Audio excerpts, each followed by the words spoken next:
What's good, YouTube? It's your boy, Blue Blood Sports TV, back at y'all with another one. So members of Gervonta Tank Davis's team reaches out to me to tell me that I'm wrong, that Tank Davis is going to rematch Roach in June. Okay, he's going to rematch Roach in June. And then they're going to look forward to the Jake Paul fight, right? But they confirmed that Jake Paul is a fight that is on the table. And now they're saying that Roach fight will take place, the rematch will take place in June. Because I've spoken to people that deal with Vasyl Lomachenko, and they told me that Gervonta Tank Davis and his team have reached out to them multiple occasions now, multiple times, to inquire about a fight for his next fight after the Roach fight ended. And that the Jake Paul fight was up in the air, right? And so they confirmed, as I told you guys, the Jake Paul fight was on the table. They were going, if he knocked out Roach, they was going to fight Jake Paul in July, as I told you, right? If he just won against Roach, he was going to fight Jake Paul in July at Madison Square Garden on Netflix, right? But now it left a sour taste in everybody's mouth the way the fight ended in controversy. And so now they have to rectify it, okay? And so Roach is already on board, 1,000%. Roach wants the rematch ASAP, right? Because he feel like he won. It ended in a controversial draw. But he feels like he won, right? So he wants it, as he stated. He already signed his portion for the rematch. He's just waiting for Tank. And if Tank don't sign, then it's because Tank is afraid, right? That's what Roach stated, okay? Now, they reached out to Vasyl Lomachenko. And so they told me, Tank's members of his team, they stated that, yes, they did reach out to Vasyl Lomachenko, but it's only two people from his team that reached out from Lomachenko, to Lomachenko's team. Now, Lomachenko's team didn't tell me who was it that reached out to them, and they didn't tell me who it was that reached out to them. But what two members reached out? We know Al Heyman himself didn't do it. Al Heyman don't do that, right? So it has to be Louis DeCubis from the PBC. It has to be a representative from the PBC or Tank's team. We know Leonard Ellaby didn't do it. Leonard Ellaby wasn't present at anything. First, he said he wasn't at the press conference because he was sick. He wasn't at the fight. He wasn't at none of the press conferences. He wasn't at the buildup. He wasn't involved.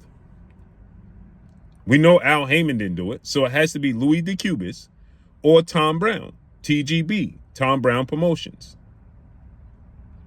One of the two had to reach out to Lomachenko. So what they're telling me is they're trying to debunk it and say, well, yeah, two members have reached out. They confirmed that two members from the team did reach out to Lomachenko's team. They didn't say what two members, but it has to be them two if it wasn't Tank Davis. And they're doing research and searching for fights, and Tank Davis is not even aware. I find that hard to believe on his behalf, right? With that said, there's now claiming that he's going to fight Roach in June in a rematch.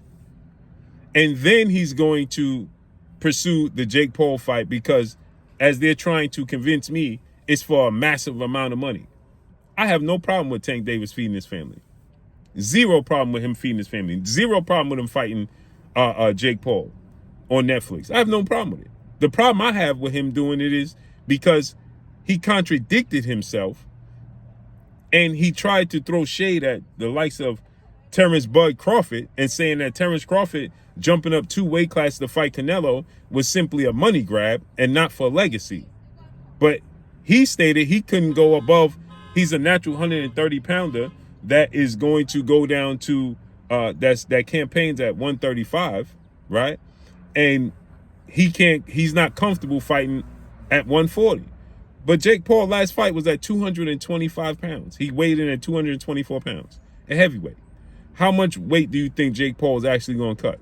The lowest he's going to get to is 175. That's 35 pounds above 140 for a Devin Haney fight, for a Teofimo Lopez fight, for a Ryan Garcia fight. You forced Ryan Garcia to come down to a catch weight and a rehydration clause because you said he was enormous. Jake Paul is a novice in the sport of boxing. YouTube sensation turned professional boxer. He's a novice. And everybody looks at him as a sideshow. So that is not a money grab? That's the same thing if you saying that's what Terrence Crawford is doing, but actually Terrence Crawford is actually fighting a first ballot Hall of Famer in his absolute prime in Canelo Alvarez. Canelo Alvarez is 34 years of age, a 4-division champion, and going for undisputed for the second time over.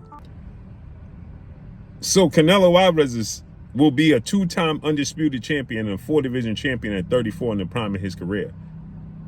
So Terrence Crawford is jumping up multiple weight classes to fight him and getting the biggest payday and the legacy fight.